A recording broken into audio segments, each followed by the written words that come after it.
அல்மா herbal அப்படிங்கிற YouTube சேனலை போய் சப்ஸ்கிரைப் பண்ணி வச்சுக்கோங்க. கோடை காலத்தில் எல்லோரும் விழிப்புணர்வோடு இருங்கள். சிறியவர்கள் முதல் பெரியவர்கள் வரை, குறிப்பாக வயதானவர்கள், ஒரு 40 வயதை கடந்தவர்களுக்கும் சொல்லுகிறேன், வெயிலில் அதிக நேரம் சுற்றாதீர்கள். சன்ஸ்ட்ரோக் என்று சொல்வார்கள். அதாவது திடீரென்று பக்கவாதம் ஏற்படும், மூளையில் அடைப்பு ஏற்பட்டு. இந்த வெயிலின் தாக்கத்தினால் இப்படிப்பட்ட பக்கவாதங்கள் வருவது உண்டு.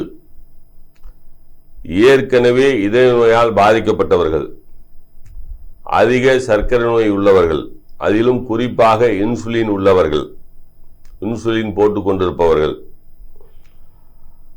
இவர்களெல்லாம் வெயிலில் இருப்பதை தவிர்த்து விடுங்கள். வெயிலில் இருந்துதான் வேலை செய்ய வேண்டும் இருக்கக்கூடிய கொத்தனார்கள், சாலை பணி செய்பவர்கள், இந்த சாலையை சுத்தம் செய்யக்கூடிய தூய்மை பணியாளர்கள், இவர்களெல்லாம் உங்கள் வேலை நேரங்களை மாற்றிக்கொள்ளுங்கள். காலையில் ஒரு 7 மணியிலிருந்து 11 மணி வரைக்கும் வேலை செய்யுங்கள். மாலை 4 மணியிலிருந்து 7 மணி வரைக்கும் வேலை செய்யுங்கள்.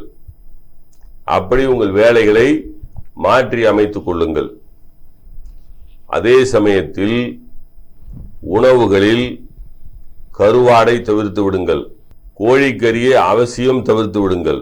அது எந்த கோழியாக இருந்தாலும் சரி, நாட்டு கோழியாக இருந்தாலும் சரி, அல்லது வெள்ளை கோழியாக இருந்தாலும் சரி. இறால் வேண்டாம், நண்டு வேண்டாம். கூடுமானவரை மீன் மட்டும் எடுத்துக்கொள்ளலாம்.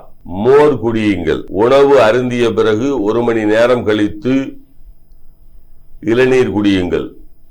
வெறும் வயிற்றில் இளநீர் குடிக்க வேண்டாம்.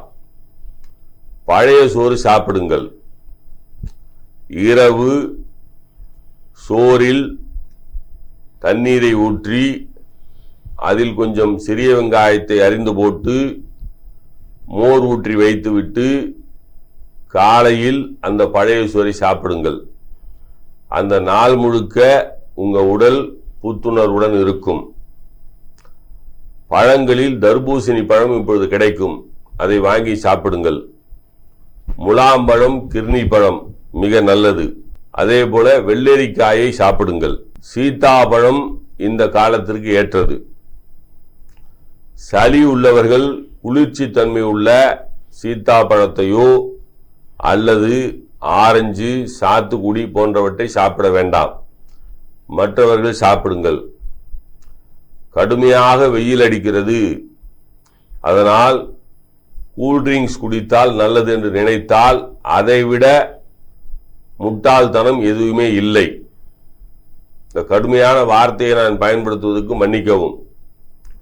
காரணம், குளிர்ச்சியான குளிர்பானங்கள், குளிர்ச்சியான தண்ணீர், ஐஸ் வாட்டர், இவைகள் எல்லாம் உடலை சூடுபடுத்தக்கூடியது. அதனால் தயவு செய்து இதையெல்லாம் தவிர்த்து விடுங்கள். தண்ணீர் குடியுங்கள். தாகம் எடுக்கும் போதெல்லாம் தண்ணீரை குடியுங்கள். அதில் எந்த தவறும் இல்லை. நீராகாரம் பருகுங்கள். பழைய சோறு தண்ணீர் இருக்கிறதே, அதை பருகுங்கள். கூடுமான வரைக்கும் சைவமாக இருங்கள். ஒரு 2 மாதத்திற்கு கீரைகளை பயன்படுத்துங்கள். கிழங்கு வகைகளை தவிர்த்து விடுங்கள். நல்ல காய்கறிகளை, அதுவும் நீர்ச்சத்துள்ள காய்கறிகளை, சுரக்காய், வெள்ளரிக்காய், பீர்க்கங்காய், புடலங்காய், சௌச்சௌ, நூக்குள், முள்ளங்கி, வாழைத்தண்டு, வாழைப்பூ, இவைகளையெல்லாம் பயன்படுத்துங்கள். மிக நல்லது. இரவில் கண்டிப்பாக அசைவம் சாப்பிடாதீர்கள். மலச்சிக்கலை ஏற்படுத்திக் கொள்ளாதீர்கள். இந்த காலங்களில் அதிகமாக வரக்கூடிய நோய்கள் என்பது வேனல் கட்டிகள், அதாவது உடம்பில் கட்டிகள் தோன்றும். அதனால் எண்ணெய் தேய்த்து குளியுங்கள்.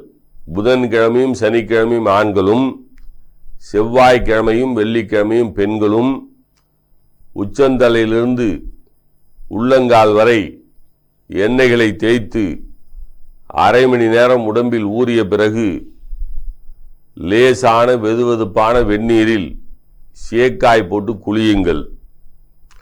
இவைகளெல்லாம் கோடை காலத்தில் உங்களை காப்பாற்றிக் கொள்ளக்கூடிய வழிமுறைகள்.